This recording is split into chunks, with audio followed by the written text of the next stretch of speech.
Goedemiddag allemaal. Ik heb vandaag uitgekozen voor het korte verhaal. Een verhaal van Ray Bradbury. Ik ken het verhaal nog niet, dus ik vind het super spannend. Ik ga nu gewoon iets lezen en ik heb geen idee wat er gaat gebeuren. Maar ik ken Ray Bradbury wel. Hij heeft namelijk geschreven Fahrenheit 451. En dat gaat over zijn dystopie. Nou, sommigen van jullie weten wel dat ik dystopieën hele interessante boeken vind. Hierin is de maatschappij waarin boeken niet meer zijn toegestaan. Die zijn allemaal verbrand. Boeken schijnen te branden op een temperatuur van 451 graden Fahrenheit. Daarom heet het zo. En ik vond het een fantastisch mooi boek, waar ik ook intens verdrietig van werd. Want een wereld zonder boeken, wat is dat dan? Dus ik vertrouw volledig op Ray Bradbury en zijn kunsten van het korte verhaal. En daar gaan we. Hij heet A Sound of Thunder. The sign on the wall seemed to quaver under a film of sliding warm water. Eccles felt his eyelids blink over his stare, and the sign burned in this momentary darkness. Time Safari Inc. Safaris to any year in the past. You name the animal, we take you there, you shoot it. Warm phlegm gathered in Eccles' throat. He swallowed and pushed it down. The muscles around his mouth formed a smile as he put his hand slowly out upon the air, and in that hand waved a check for $10,000 to the man behind the desk. Does this safari guarantee I come back alive? We guarantee nothing, said the official, except the dinosaurs. He turned. This is Mr. Travis, your safari guide in the past. He'll tell you what and where to shoot. If he says no shooting, no shooting. If you disobey instructions, there's a stiff penalty of another $10,000 plus possible government action on your return. Eccles glanced across the vast office at a massive tangle, a snaking and humming of wires and steel boxes, and an aurora that flickered, now orange, now silver, now blue. There was a sound like a gigantic bonfire burning of all time. All the years and all the parchment calendars, all the hours piled high and set aflame. A touch of the hand, and this burning would, on the instant, beautifully reverse itself. Eccles remembered the wording in the advertisements to the letter. Out of jars and ashes, out of dust and coals, like golden salamanders, the old years, the green years, might leap. Roses sweeten the air, white hair turn Irish black, wrinkles vanish, all, everything, fly back to seed, flee death, rush down to their beginnings, suns rise in western skies and set in glorious easts, moons eat themselves opposite to the custom, all and everything cupping one another like Chinese boxes, rabbits into hats, all and everything returning to the fresh death, the seed death, the green death, to the time before the beginning. A touch of a hand might do it, the merest touch of a hand. Unbelievable, Eccles breathed, the light of the machine on his thin face. A real time machine. He shook his head. Makes you think, if the election had gone badly yesterday, I might be here now running away from the results. Thank God Keith won. He'll make a fine president of the United States. Yes, said the man behind the desk. We're lucky. If Deutscher had gotten in, we'd have the worst kind of dictatorship. There's an anti-everything man for you, a militarist, an antichrist, anti-human, anti-intellectual. People called us up, you know. Joking but not joking. Said if Deutscher became president, they wanted to go live in 1492. Of course, it's not our business to conduct escapes, but to form safaris. Anyway, Keith's president now. All you got to worry about is shooting my dinosaur. Eccles finished it for him. A Tyrannosaurus Rex. The tyrant lizard, the most incredible monster in history. Now sign this release. Anything happens to you, we're not responsible. Those dinosaurs are hungry. Eccles flushed angrily. You're trying to scare me? Oh, frankly, yes. We don't want anyone going who'll panic at the first shot. 6 safari leaders were killed last year and a dozen hunters. We're here to give you the severest thrill a real hunter ever asked for. Travelling you back 60 million years to bag the biggest game in all of time. Your personal check's still there. Tear it up. Mr. Eccles looked at the check. His fingers twitched. Good luck, said the man behind the desk. Mr. Travis is all yours. They moved silently across the room, taking their guns with them toward the machine, toward the silver metal and the roaring light. First a day, and then a night, and then a day, and then a night, and then it was day, night, day, night. A week, a month, a year, a decade. 80, 2055, 80, 2019, 1999, 1957, gone! The machine roared. They put on their oxygen helmets and tested the intercoms. Eccles swayed on the padded seat, his face pale, his jaw stiff. He felt the trembling in his arms and he looked down and found his hands tight on the new rifle. There were 4 other men in the machine. Travis, the safari leader, his assistant, L'Esperance, and the 2 other hunters, Billings and Kramer.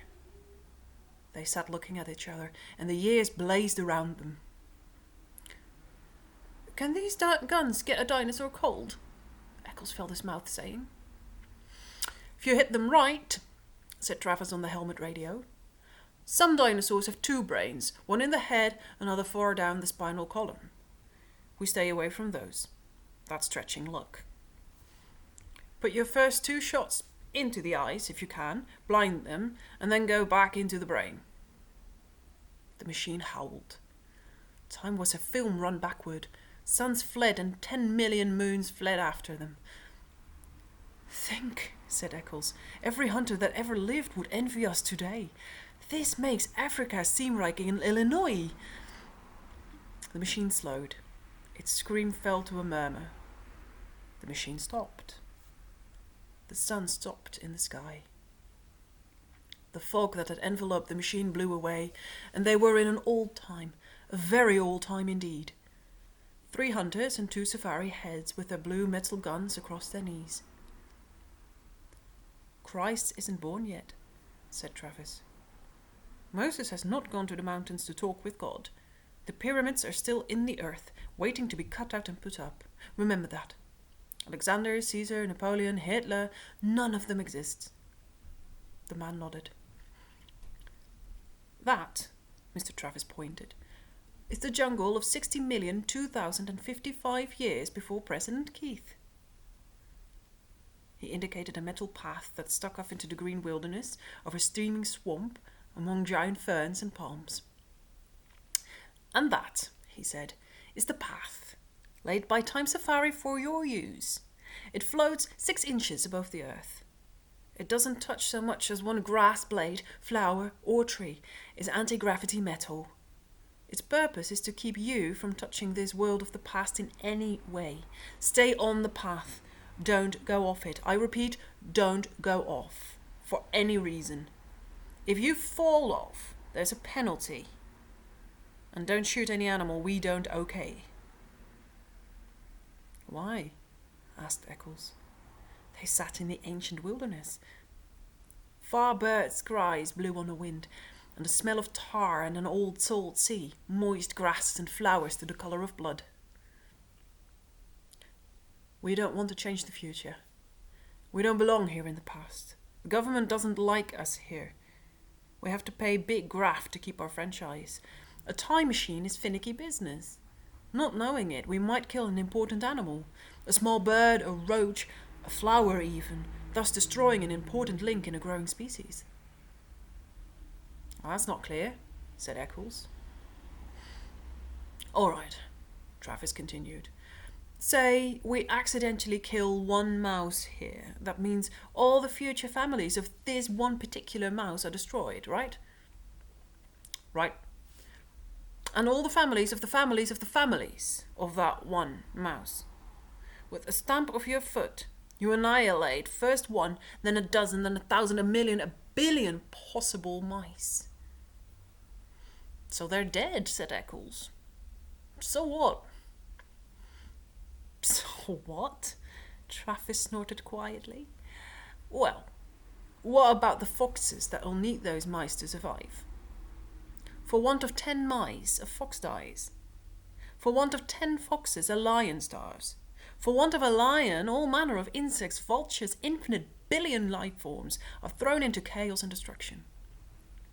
Eventually, it all boils down to this. 59 million years later, a caveman, one of a dozen of the entire world, goes hunting wild boar or a saber-toothed tiger for food. But you, friend, have stepped on all the tigers in that region by stepping on one single mouse. So the caveman starves. And the caveman, please note, is not just any expendable man.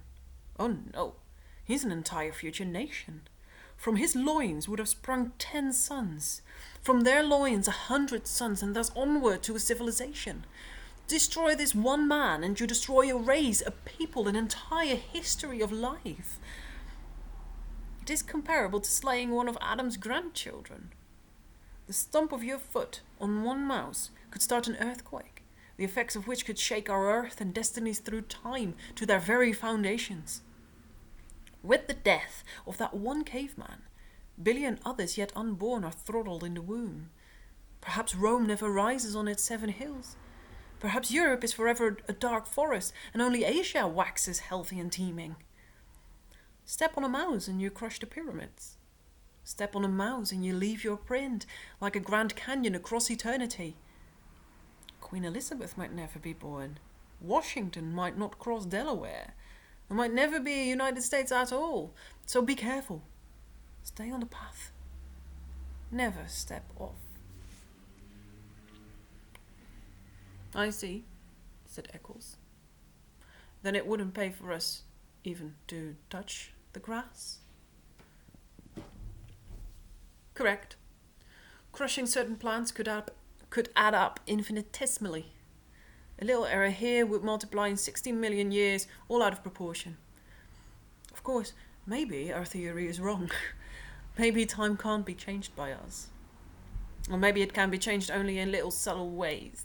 A dead mouse here makes an insect imbalance there, population disproportion later, bad harvest further on, depression, mass starvation, and finally, change in social temperament in far-flung countries. Something much more subtle, like that. Perhaps only a soft breath, a whisper, a hair, pollen on the air. Such a slight chance that unless you looked close you wouldn't see it. Who knows? Who really can say he knows? We don't know. We're guessing. But until we do know for certain whether our messing around in time can make a big roar or a little rustle in history, we're being careful. This machine, this path, your clothing and bodies were sterilized, as you know, before the journey. We wear these oxygen helmets, so we can't introduce our bacteria into an ancient atmosphere. How do we know which animals to shoot? They're marked with red paint, said Travis.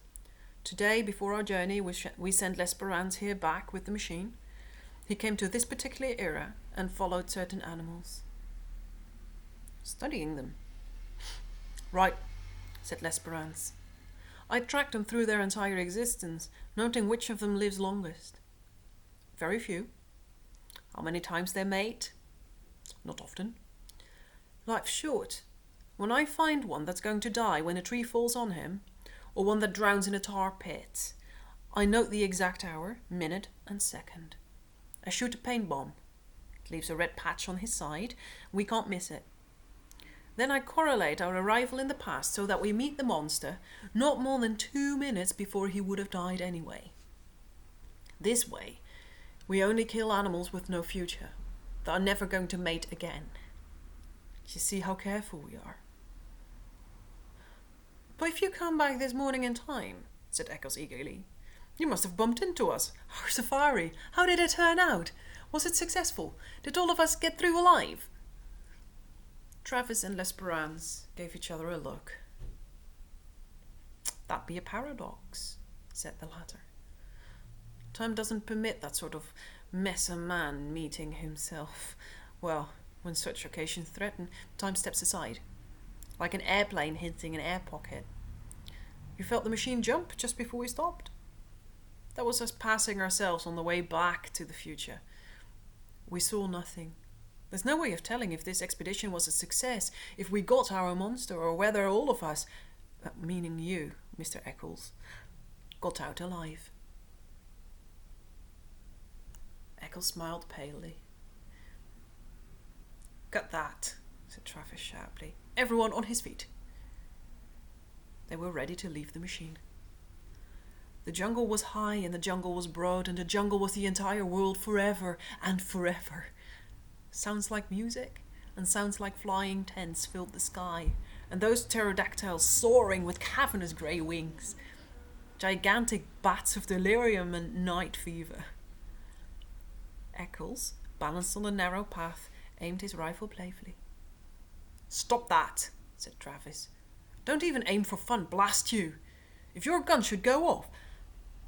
Eccles flushed. "Where's our Tyrannosaurus?" Lesperance checked his wristwatch. "Up ahead, we'll bisect this trail in 60 seconds. Look for the red paint. Don't shoot until we give the word. Stay on the path. Stay on the path." They moved forward in the wind of morning. "Strange," murmured Eccles. Up ahead, 60 million years, election day over. Keith made president. Everyone celebrating. And here we are, 1,000,000 years lost. They don't exist. The things we worried about for months, a lifetime, not even born or thought of yet. "Safety catches off, everyone," ordered Travis. "You, first shot, Eccles. Second shot, Billings. Third, Kramer." "I've hunted tiger, wild boar, buffalo, elephant, but now, this is it," said Eccles.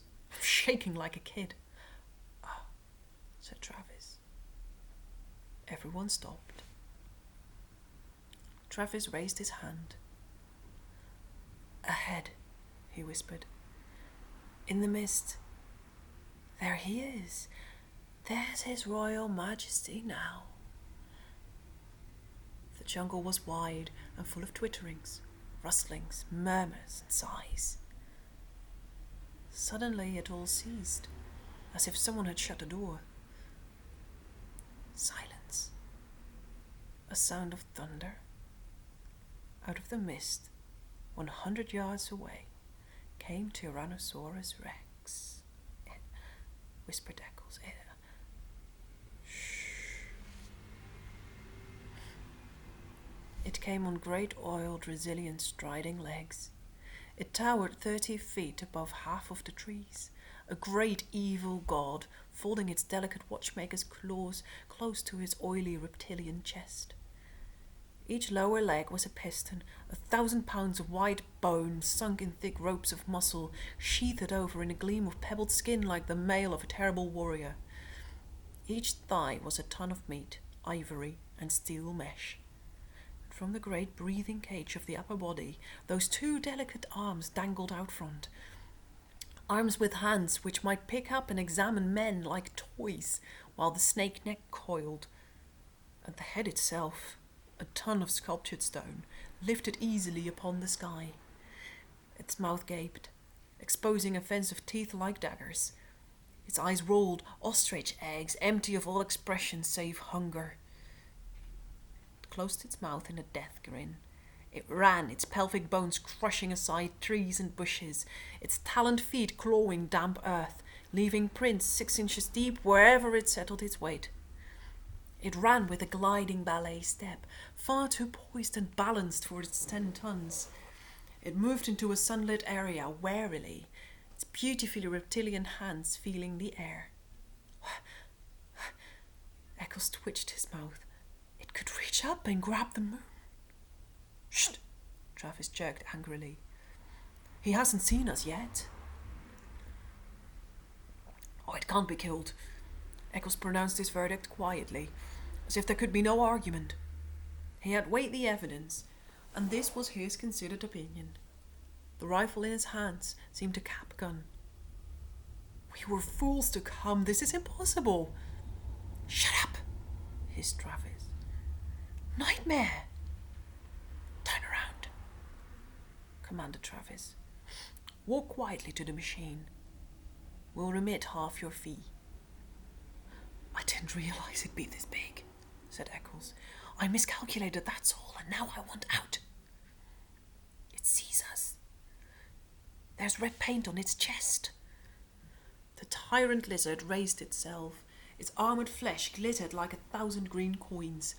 The coins, crusted with slime, steamed. In the slime, tiny insects wriggled, so that the entire body seemed to twitch and undulate, even while the monster itself did not move. It exhaled. The stink of raw flesh blew down the wilderness. Get me out of here, said Eccles. It was never like this before. I was always sure I'd come through alive. I had good guides, good safaris, and safety. This time I figured wrong. I've met my match, and I admit it. This is too much for me to get hold of. Don't run, said L'Esperance. Turn around, hide in the machine. Yes. Eccles seemed to be numb. He looked at his feet as if trying to make them move. He gave a grump of helplessness. Eccles! Took a few steps, blinking, shuffling. Not that way! The monster, at the first motion, lunged forward with a terrible scream. It covered 100 yards in 6 seconds. Rifles jerked up and blazed fire. A windstorm from the beast's mouth engulfed them in the stench of slime and old blood. The monster roared, teeth glittering with the sun. The rifles cracked again. Their sound was lost in shriek and lizard thunder. The great level of the reptile's tail swung up, lashed sideways. Trees exploded in clouds of leaf and branch. The monster twitched its jeweler's hand down to fondle at the man, to twist them in half, to crush them like berries, to cram them into his teeth and its screaming throat. Its boulder-stone eyes levelled with the men. They saw themselves mirrored. They fired at the metallic eyelids and the blazing black iris.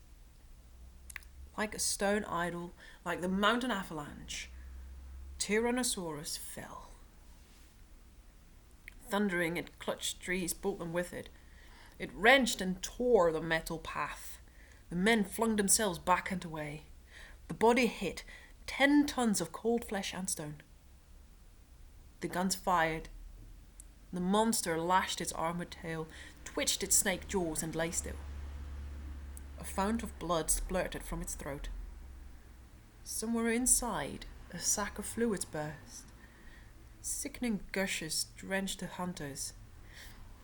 They stood, red and glistening. The thunder faded. The jungle was silent. After the avalanche, a green peace. After the nightmare, morning. Billings and Kramer sat on the pathway and threw up.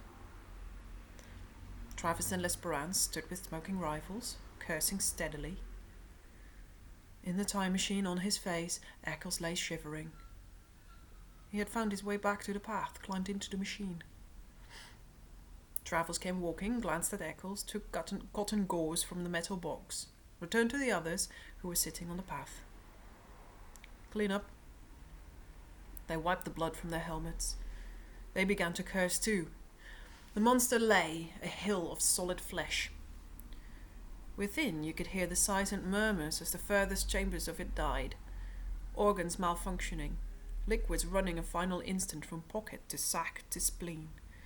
Everything shutting off, closing up forever. It was like standing by a wrecked locomotive, or a steam shovel at quitting time, all valves being released and levered tight. Bones cracked.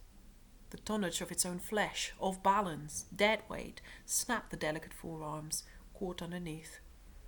The meat settled, quivering. Another cracking sound. Overhead, a gigantic tree branch broke from its heavy mooring, fell. It crashed upon the dead beast with finality. There. L'Esperance checked his watch. Right on time. That's the giant tree that was scheduled to fall and kill this animal originally. He glanced at the two hunters. You want the trophy picture?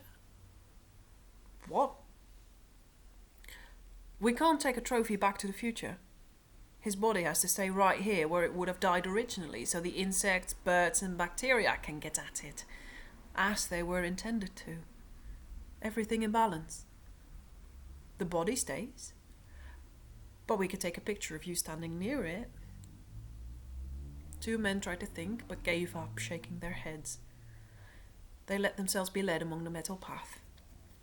They sank wearily into the machine cushions. They gazed back at the ruined monster, the stagnating mound, where already strange reptilian birds and golden insects were busy at the steaming armour. A sound on the floor of the time machine stiffened them. Eccles sat there, shivering. "I'm sorry," he said at last. "Get up," cried Travis. Eccles got up. "Go out on that path alone," said Travis. He had his rifle pointed. "You're not coming back in the machine. We're leaving you here." Lesperance seized Travis' arm. "Wait. Stay out of this." Travis shook his hand away. "This fool nearly killed us." "But it isn't that so much. No, it's his shoes. Look at them. He ran off the path. That ruins us. We'll forfeit thousands of dollars of insurance. We guarantee no one leaves the path. He left it. Oh, the fool. I'll have to report to the government. They might revoke our license to travel. Who knows what he's done to time, to history?" "Take it easy. All he did was kick up some dirt." "How do we know?" cried Travis. "We don't know anything. It's all a mystery. Get out of here, Eccles." Eccles fumbled his shirt. "I'll pay anything. $100,000. Travis glared at Eccles' checkbook and spat. "Got out there. The monster's next to the path. Stick your arms up to your elbows in his mouth. Then you can come back with us." "That's unreasonable." "The monster's dead, you idiot. The bullets can't be left behind. They don't belong in the past. They might change anything. Here's my knife. Dig them out." The jungle was alive again, full of the tremorings and bird cries.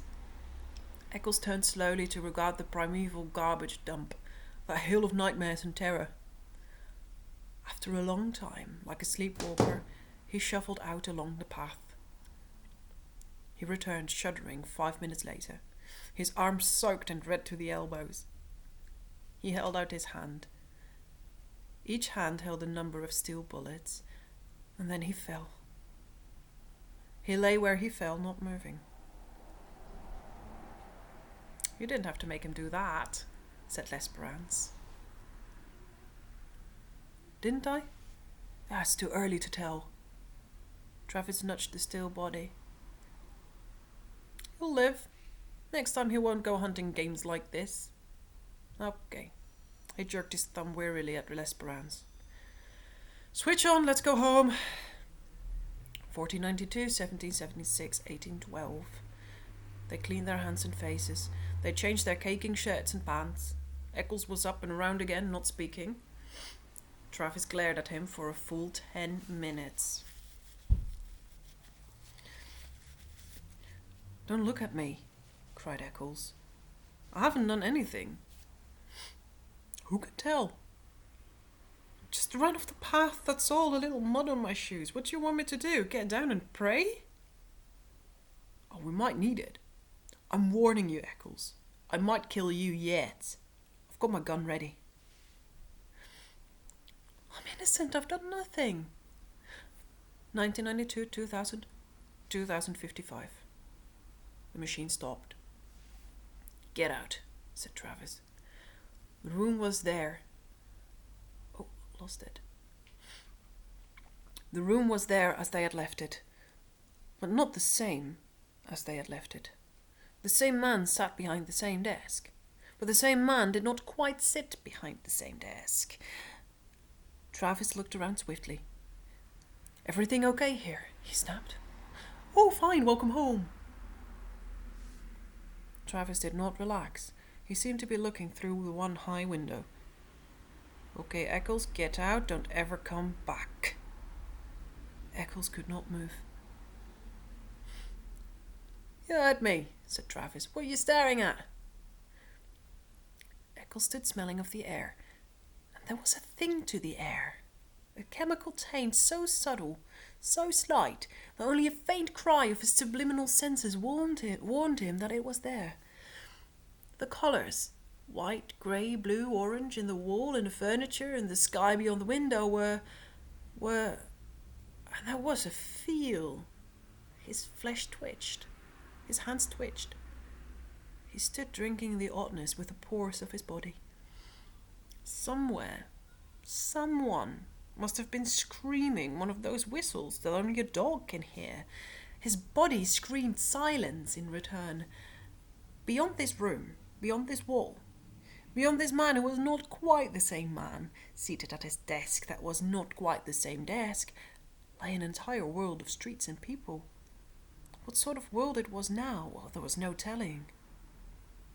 He could feel them moving there, beyond the walls, almost like so many chess pieces blown in a dry wind. But the immediate thing was the sign painted on the office wall, the same sign he had read earlier today on first entering. Somehow, the sign had changed. Time Safari Inc. Safaris to any year and in the past. You name the animal. We take you there. You shoot it. Eccles felt himself fall into a chair. He fumbled crazily at the thick slime on his boots. He held up a clot of dirt, trembling. Oh, no, it can't be. Not a little thing like that. No! Embedded in the mud, glistening green and golden black, was a butterfly. Very beautiful and very dead. Nothing like that. Not a butterfly, cried Eccles. It fell to the floor. An exquisite thing. A small thing that could upset balances and knock down a line of small dominoes, and then big dominoes, and then gigantic dominoes, all down the years across time. Eccles' mind whirled. It could change things. Killing one butterfly, couldn't it be that important? Could it? His face was cold. His mouth trembled, asking, Who won the presidential election yesterday? The man behind the desk laughed. You joking? You know very well. Deutscher, of course. Who else? Not that fool weakling Keith. We've got an Iron Man now, a man with guts. The official stopped. Was wrong? Eccles moaned. He dropped to his knees. He scrabbled at the golden butterfly with shaking fingers. Can't we? He pleaded to the world, to himself, to the officials, to the machine. Can't we take it back? Can't we make it alive again? Can't we start over? Can't we? He did not move. Eyes shut, he waited, shivering. He heard Travis breathe loud in the room. He heard Travis shift his rifle, click the safety catch, and raise the weapon. There was a sound of thunder.